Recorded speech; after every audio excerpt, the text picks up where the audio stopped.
Assalamualaikum warahmatullahi wabarakatuh. Perkenalkan, nama saya Vira Yunia. Saya dari jurusan S1 Ilmu Komunikasi Universitas Aisyah Yogyakarta.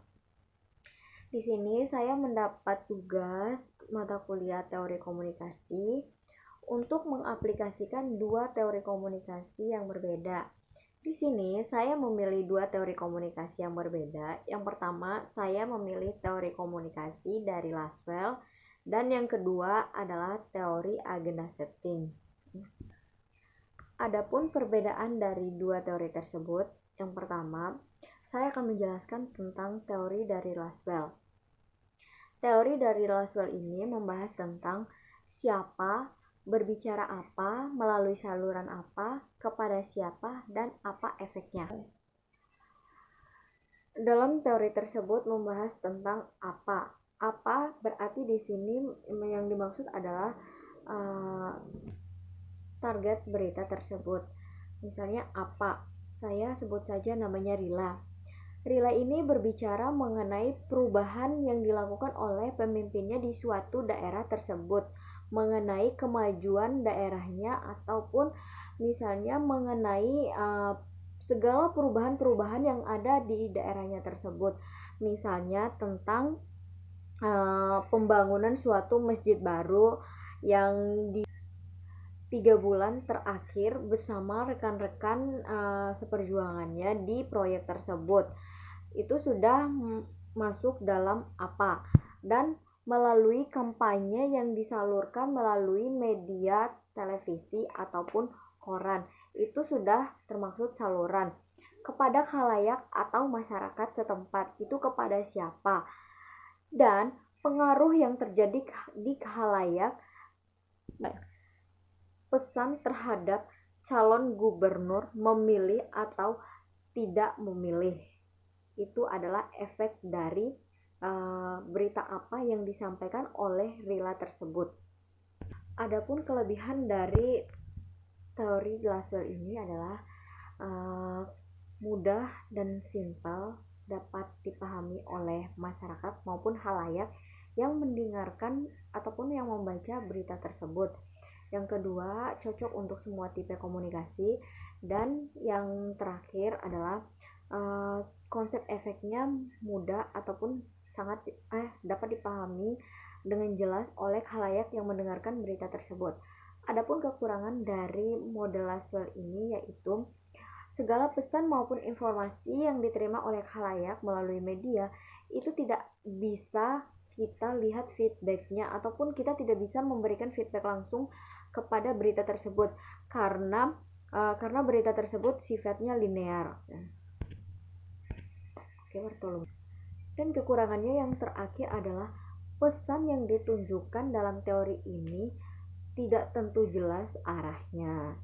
Sedangkan teori agenda setting adalah asumsi dari teori ini adalah bahwa jika media memberikan tekanan pada suatu peristiwa, maka media itu akan mempengaruhi khalayak untuk menganggapnya penting terhadap berita maupun peristiwa yang mereka sampaikan.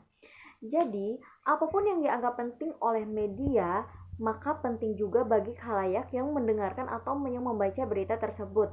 Dalam hal ini, media diasumsikan memiliki efek yang sangat kuat ketika mereka menyampaikan suatu berita, terutama karena asumsi ini berkaitan dengan proses belajar, bukan dengan perubahan sikap ataupun pendapat.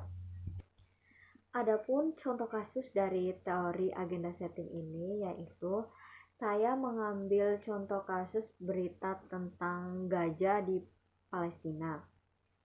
Berita tentang gajah ini pada sisi peperangan yang dianggap penting membuat masyarakat berpikir tentang kebenaran yang diberitakan oleh media. Berbagai media memberitakan isu tentang gajah dari sudut pandang yang berbeda, yang membuat berita gajah tersebut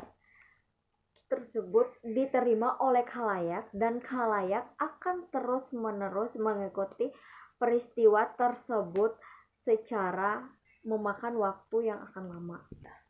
Masyarakat menerima pemberitaan yang diagendakan sehingga mempengaruhi pikiran khalayak tentang apa yang terjadi di Gaza Palestina.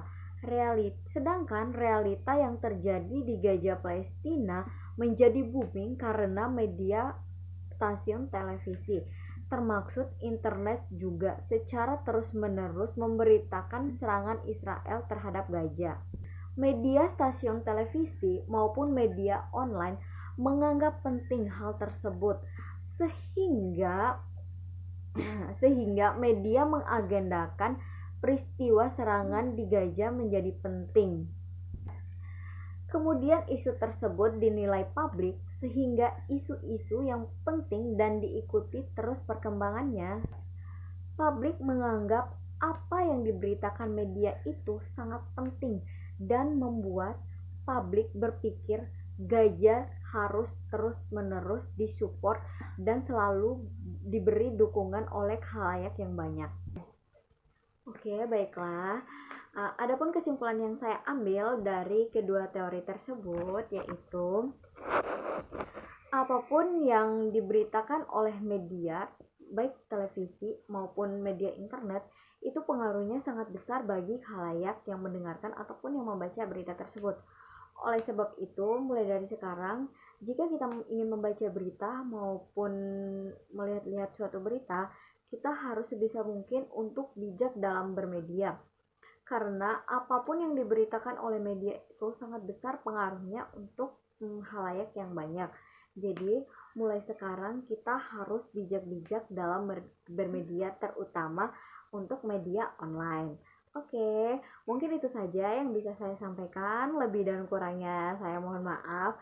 Terima kasih ya sudah mendengarkan apa yang saya sampaikan dari tadi. Lebih dan kurangnya saya mohon maaf. Wassalamualaikum warahmatullahi wabarakatuh.